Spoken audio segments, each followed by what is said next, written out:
இன்னைக்கு சூப்பரான lunch recipe தான் பார்க்க போகிறோம். நம்ம என்னதான் வாரம் சண்டே நான்வெஜ் எடுத்தாலுமே வாரத்தில் வெனஸ்டே ஆர் தேர்ஸ்டே கண்டிப்பாக நான்வெஜ் எடுக்க தோணும். பட் வீட்டில் கேட்டால் வேண்டான்னு சொல்லிடுவாங்க.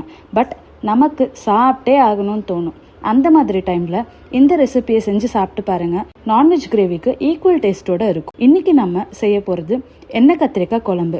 உங்களுக்கு இந்த மாதிரி குட்டி குட்டி கத்திரிக்காய் கிடைச்சா இந்த கிரேவியை யோசிக்காமல் செஞ்சு பார்த்துருங்க, மிஸ் பண்ணிடாதீங்க. கத்திரிக்காவை நான் வீடியோவில் காட்டியிருக்கிற மாதிரி 4 கட் பண்ணி எடுத்து வச்சுக்கோங்க. ஒரு பேனில் 3லேருந்து 4 டேபிள் ஸ்பூன் அளவுக்கு ஆயில் சேர்த்துட்டு நீங்கள் கட் பண்ணி வச்சுருக்கிற கத்திரிக்காவை ஆயிலில் சேர்த்து 10 மினிட்ஸ்க்கு ஃப்ரை பண்ணி எடுத்து வச்சுக்கோங்க. இப்படி ஃப்ரை பண்ணுறதுல 3/4 அளவுக்கு கத்திரிக்காய் வெந்துடும். மீதி குழம்புல நம்ம ஆட் பண்ணும்போது முழுசாக வெந்து வந்துடும். இந்த கிரேவிக்கு நம்ம ஒரு மசாலா பேஸ்ட் அரைக்க போகிறோம். அதுக்கு அதே பேனில் ஒரு 2 டேபிள் ஸ்பூன் அளவுக்கு ஆயில் சேர்த்துட்டு 1/2 டேபிள் ஸ்பூன் அளவுக்கு கடலைப்பருப்பு, 1/4 டீஸ்பூன் அளவுக்கு வெந்தயம், 1/4 டீஸ்பூன் அளவுக்கு ஜீரகம், 2 டீஸ்பூன் அளவுக்கு வறுத்த வேர்க்கடலை சேர்த்து ஃப்ரை பண்ணிவிட்டு 1/4 டீஸ்பூன் அளவுக்கு மிளகு, கொஞ்சமாக தேங்காய் சேர்த்து 5 நிமிஷத்துக்கு கலர் மாறாத அளவுக்கு ஃப்ரை பண்ணி பேஸ்ட்டாக அரைச்சி எடுத்து வச்சுக்கோங்க. இந்த குழம்பை தாளிக்கிறதுக்கு ஒரு பேனில் ஆயில் சேர்த்துட்டு 1/4 டீஸ்பூன் அளவுக்கு கடுகு, 3 வரமிளகாய், கைப்பிடி அளவுக்கு கருவேப்பிலை, 10லேருந்து 15 சின்ன வெங்காயத்தை 2ஆக கட் பண்ணி எடுத்து வச்சுருக்கேன். அதையும் சேர்த்துட்டு 7லேருந்து 8 பூண்டு பல்ல கட் பண்ணி வச்சுருக்கேன். நீங்கள் முழுசாக கூட சேர்த்துக்கலாம். 1/4 டீஸ்பூன் அளவுக்கு உப்பு, மஞ்சத்தூள் கொஞ்சமாக சேர்த்துட்டு நல்லா கலந்துக்கோங்க. கலர் சேஞ்ச் ஆகிற டைமில் 3 தக்காளி பழத்தை பேஸ்ட்டாக அரைச்சி எடுத்துக்கோங்க.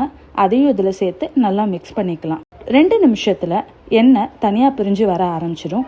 அப்போ நம்ம அரைச்சி எடுத்து வச்சிருக்கிற பேஸ்ட்டை சேர்த்து 2 டீஸ்பூன் அளவுக்கு தனியாத்தூள் சேர்த்து நல்லா கலந்துக்கோங்க.